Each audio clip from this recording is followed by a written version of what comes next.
رب العالمين الرحمن الرحيم مالك يوم الدين إياك نعبد وإياك نستعين صدق الله العظيم إن الله وملائكته يصلون على النبي يا أيها الذين آمنوا صلوا عليه وسلموا تسليما محمد سے پڑھیے الصلاۃ والسلام عليك يا سيدنا رسول الله وعلى آله وصحبه الصلاة والسلام عليك يا سيدي يا رسول الله وعلى آله وصحبه يا حبيب الله الصلاة والسلام عليك يا رب العالمين وعلى آله وصحبه يا خاتم النبيين يا شفيع المسلمين يا راحم المشركين یا جدی حسن و حسین.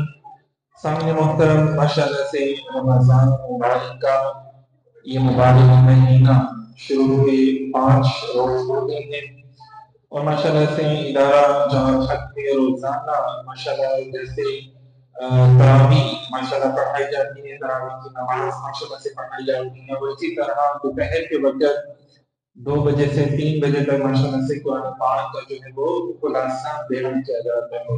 مطلب روزانہ ایک سپارے کا خلاصہ جو ہے وہ بیان کیا جاتا ہے اور ماشاءاللہ سے لائیو سب ادارہ جہاں یوٹیوب چینل پہ کیا جاتا ہے تاکہ ہم سب جان سکیں کہ اللہ تعالیٰ ہم سے کیا گفتگو کرنا ہے، اللہ تعالیٰ ہمیں کیا بیان کرنا ہے. تو یقین جانیں ابھی تک جو 5 سپارے بیان ہوئے ہیں تو میں ماشاءاللہ سے تو روزانہ ڈیلی ہوتا ہے، اگر آپ پورا سننا چاہیں تو آپ ماشاءاللہ دیکھ سکتے ہیں، لیکن اگر میں مختصر صرف 10 منٹ میں چند لمحوں کے لیے یہاں پہ اگر میں آپ کو بیان کروں تو آپ کو معلوم ہے کہ قرآن نازل کس پر ہوا؟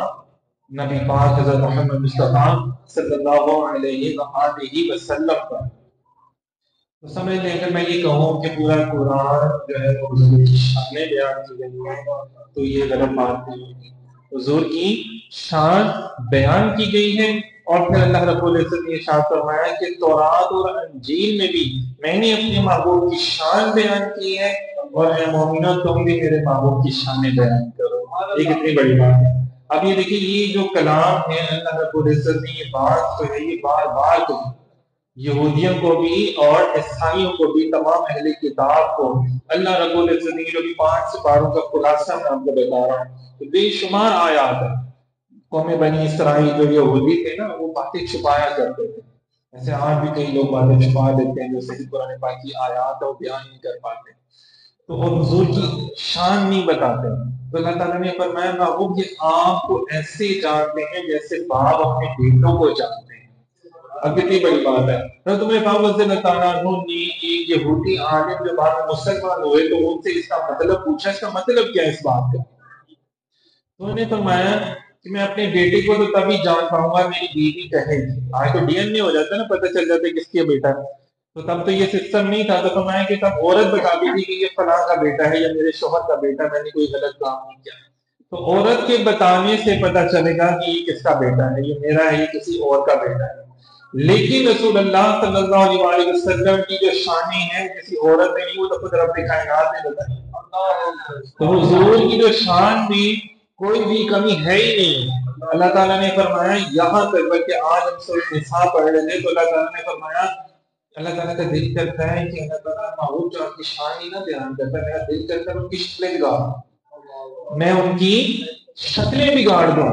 جب یہ والی آیت نازل ہوئی تو حضرت عبداللہ علیہ السلام اور حضرت کعب احبار جو یہودی عالم تھے جب ان کو یہ پتہ چلی آئے تو فوراً بھاگ کے آئے اور عرض کہ یا رسول اللہ ہم آپ کے اوپر ایمان لاتے ہیں، ہم آپ کے اوپر ایمان لاتے ہیں. اور پھر ان لوگوں نے حضور کی شانیں جو تھی جو تورات میں موجود تھی اور جو انجیل میں، آپ کو پتہ ہے کہ نبی پاک صلی اللہ علیہ وسلم کا حلیہ مبارک تک موجود تھا، نبی پاک صلی اللہ علیہ وسلم کے اصحاب کے نام بھی موجود تھے، نبی پاک صلی اللہ علیہ وسلم کی تمام باتیں جو ہیں، جو آپ کا ہجرت کرنا، مکے میں آنا، مدینے پاک میں آنا.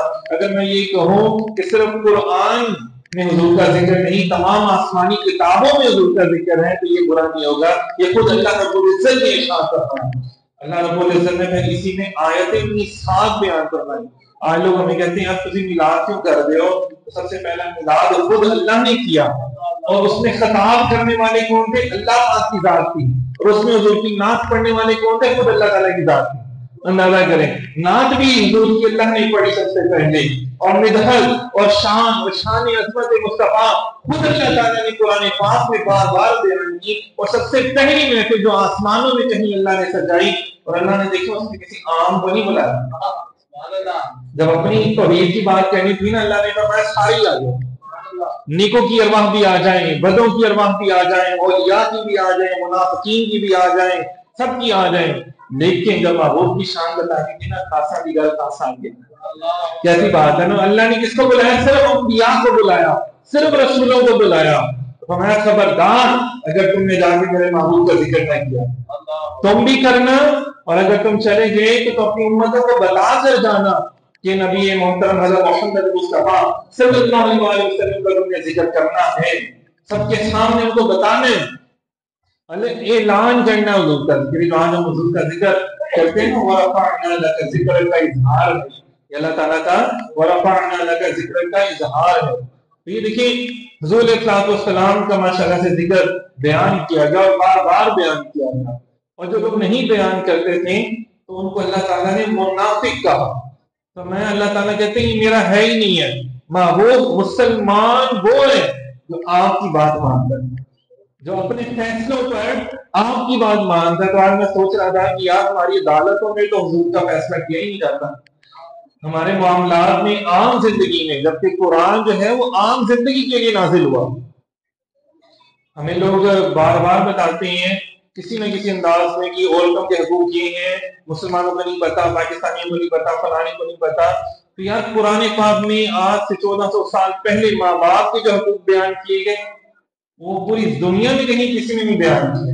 رشتہ داروں کے جو حقوق بیان کیے گئے، چلیں یہ تو پھر ہم بھی قریبی لوگ ہیں نا، ہمسایوں کے اتنے حقوق بیان فرمائے کہ حضور علیہ السلام نے فرمایا کہ مجھے لگا کہ جیسے جبرائیل فرمائیں گے کہ ہمسائے کو آپ اپنے وراثت میں بھی حصہ دار بنا دیں، اتنی زیادہ حقوق بیان فرمایا، آج ہم اپنے پڑوسیوں کو بھی تنگ کر رہے ہوتے ہیں۔ اندازہ کریں، ہم یتیموں کا مال کھا جاتے ہیں، اللہ تعالیٰ فرماتے ہیں کہ تم یتیموں کا مال نہیں کھانا، اور نہ وہ کسی کام پہ لگانا ہے۔ یہ نہیں کہ تم بڑے جب ہو تو تم کہہ دو نہیں جی نہیں، میں نے تو تمہارا فلاں میں مال جو تھا نا تمہارا، میں نے فلاں کام میں لگا دیا، اس میں نقصان ہو گیا، یہ بدو کھاتے نہیں چلیں گے۔ جو جس کا جو مال ہے تمہیں اس کو وہ دینا ہوگا۔ تو یہ دیکھیے کہ ہماری دنیاوی زندگی کے سارے معاملات یہ حضور کی محبت کا صدقہ ہے، یہ حضور کی محبت کا صدقہ۔ اللہ تعالیٰ بار بار بڑے پیار سے فرما رہے ہیں۔ اب یہ دیکھیں اتنی آیات ہیں، ابھی تک 5 بات کا خلاصہ بیان کر رہا ہوں، صرف چند باتیں کیونکہ ماشاءاللہ سے ڈیٹیل میں بہت زیادہ ہے، تو صرف سارا یہ محبت کی بات بتا رہا ہوں۔ اور ذرا سوچنا ہے آپ نے، یار اللہ تعالیٰ مجھ سے اتنی محبت کرتا حضور کا صدقہ، تو میں اپنی زندگی حضور کے کہنے کے مطابق کتنی گزارتا ہوں، میں اپنی زندگی حضور کے کہنے کے مطابق کتنی گزارتا ہوں۔ اللہ تعالیٰ فرماتا ہے شکلیں بگاڑ دیتا ہوں، جس طرح میں نے ہفتے والوں کی بگاڑی تھی، اصحاب السبت کی، جنہوں نے حکم نہیں مانا تھا، میں نے ان کی شکلیں بگاڑ دی تھی۔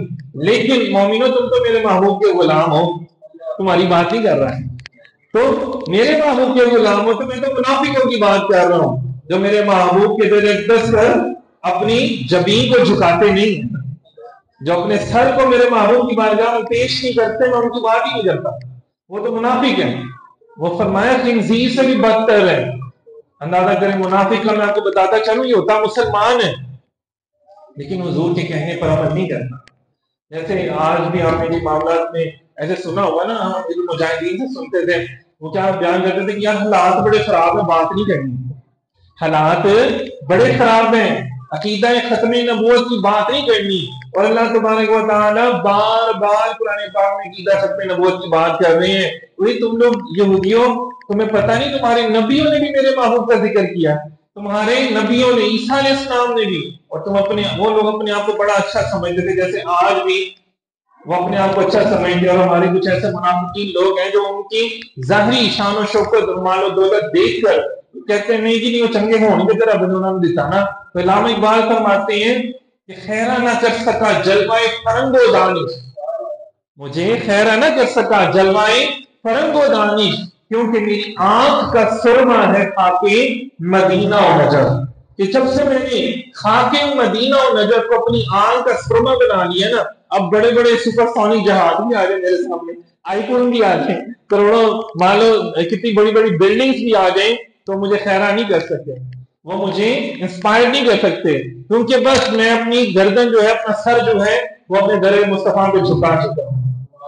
فرما دیا قل ان کنتم تحبون اللہ فاتبعونی یحببکم اللہ۔ یہ میں آپ کو بتا رہا ہوں 5 سپاروں کا نچوڑ ہے یہ سارا کا سارا۔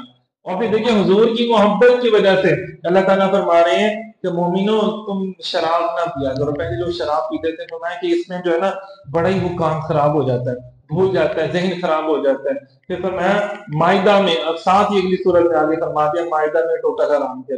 ایک دم نہیں کہا کہ تم نے کام ہی نہیں کرنا، نہیں، دوسری امتوں کو کہا کہ تم نے کام ہی نہیں کرنا، تم نے یہ کام ہی نہیں کرنا، لیکن حضور کی امت کو کہا کہ بھئی اس میں ذرا بری بات ہوتی ہے، اس میں ذرا بری بات ہوتی ہے، نشہ ہے، اس میں معاملات خراب ہوتے ہیں، تو یہ نہ کیا کرو۔ جب مومنو جب تم نشے کی حالت میں ہو تو نماز نہ پڑھا کرو۔